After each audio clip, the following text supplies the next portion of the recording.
The guys at Otter Hockey once again reached out to me and asked if I'd like to review one of their sticks. This season made an upgrade to the ULB stick that I reviewed last year by upping the carbon content, and they've renamed the series to the O series. The stick they've sent me is the O100, which is 100% carbon fibre. The stick weighed in at 527 grams with a balance point at 39 centimeters from the head of the stick. The stick is an extreme low bow with a touch compound on the face and a groove in the shaft to aid drag flicking.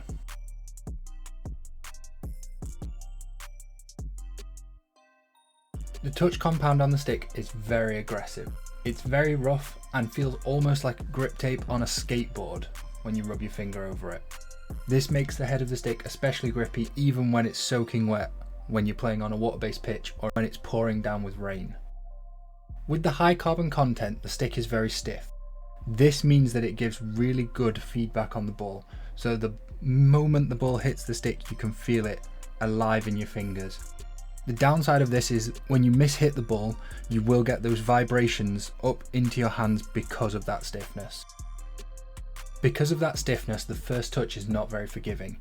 If you're not able to use soft hands to cushion the ball as it comes in, it is going to bounce off. Combined with the extreme low bow, this can also cause the ball to lift up because the stick is designed to get under the ball to aid flicking. If you are able to get the ball under control though, the stick is really excellent for dribbling with. Because of that electric feel on the ball, you always know exactly where the ball is in contact with the stick, and that gives you a lot of confidence at driving at players and being able to beat them with one-on-one skills or controlling the ball in tight areas. The stick is also very good for playing low passes, so pushing the ball to a teammate over a short distance, you can get a lot of power, and the touch compound really grips the ball, which aids in accuracy of passing.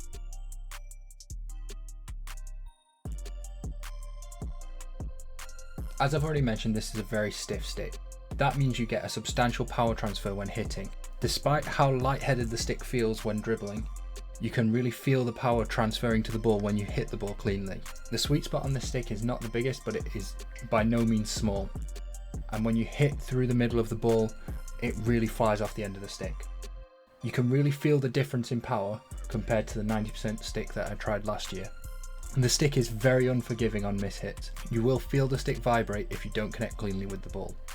Because of the design of this stick, it's very easy to lift the ball into the top corners when shooting at goal. Because of this, if you don't have the proper technique, it's very easy to lift the ball unintentionally when you're trying to hit a pass or trying to hit the ball into bottom corners. So you really have to focus on getting your hands over the ball to make sure that it stays flat to the ground. You can generate a lot of power when slap hitting. You can generate a lot of power when slap hitting. You can also utilize the grippy touch compound to add whip to your slider passes, so you can get some curve onto the passes, so you can play the ball through the tightest of gaps in the defense.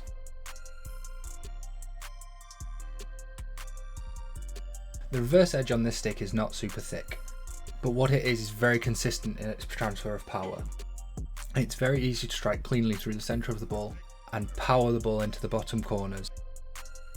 Because of this consistency, it gives you a lot of confidence in using the reverse edge to play tomahawk passes, whether that's across the pitch, down the line, or to the back post for a teammate to deflect. Because of the power transfer on the reverse edge is similar to that on the open stick side, if you don't get your technique right, it's very easy to put the ball over the crossbar.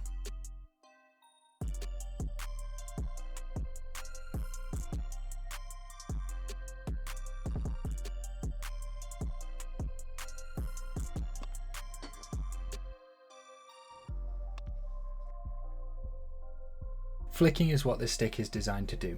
The extreme low bow shape, the groove in the shaft and the shaved head all combine together to make it very easy to get under the ball and add power to lifted passes or shots at goal. Because of the aggressive grip tape, it's very easy once the ball is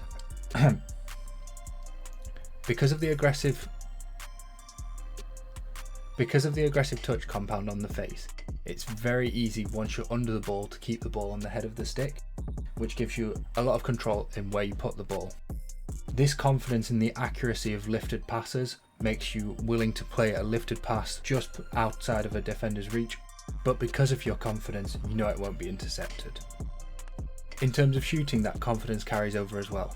You know you can place the ball into bottom corner, top of the backboard, high into the net with absolute precision because of that touch compound's hold on the ball. This does sometimes lead you to taking on a flicked shot as opposed to striking the ball at goal because you have that much confidence in the accuracy of it.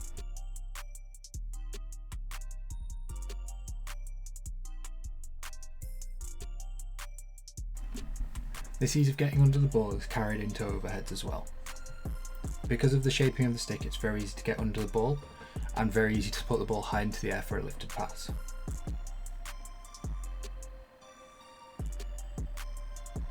If you can make use of the bow properly, you can roll the ball up using the groove in the shaft and then accelerate it back down to add more power and distance to your overhead passes. Because of how grippy the touch compound is, you can sometimes add spin to the ball, causing it to bounce sharply to the right when it lands, which can throw off accuracy.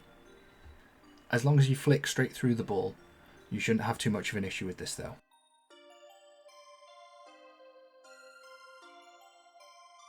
Drag flicking is what this stick is designed to do. The extra low bow shape, the groove in the shaft and the thinned head are all designed to make drag flicking as easy as possible. Combined with this, the stiffness of the stick means that any effort you put into pushing through the stick is transferred onto the ball in terms of power.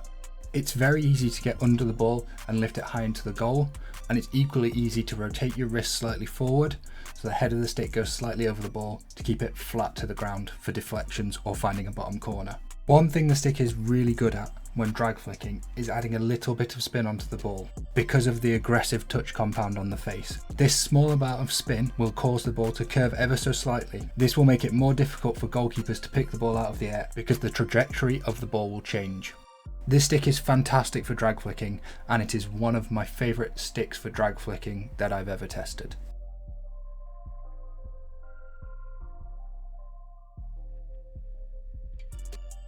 One thing I found quite odd with this stick when testing was that I found it easier to use the stick when going at 100% match pace, giving it everything, than I did trying to use it at 80% for training or coaching purposes. And that's when I realised that this stick is unashamedly difficult to handle. Because of that high level of stiffness, you do get a lot of feedback, but you also get violent vibrations coming up through the stick if you miss-hit the ball. The first touch is also not very forgiving, even with that aggressive touch compound on the face. This is not a stick for an intermediate level hockey player, this is for an advanced player. This is not a stick designed for most people to get most out of it. This is not a stick I would recommend to everybody because of that. This is a stick designed for top level players to really get the most out of the performance that they can. So if you want something that's a bit more forgiving, I would strongly recommend that you look at the 90 series from Otter Hockey rather than the 100. If you are a top level player and you're looking for something that will give you the edge, this is absolutely a stick you should look into.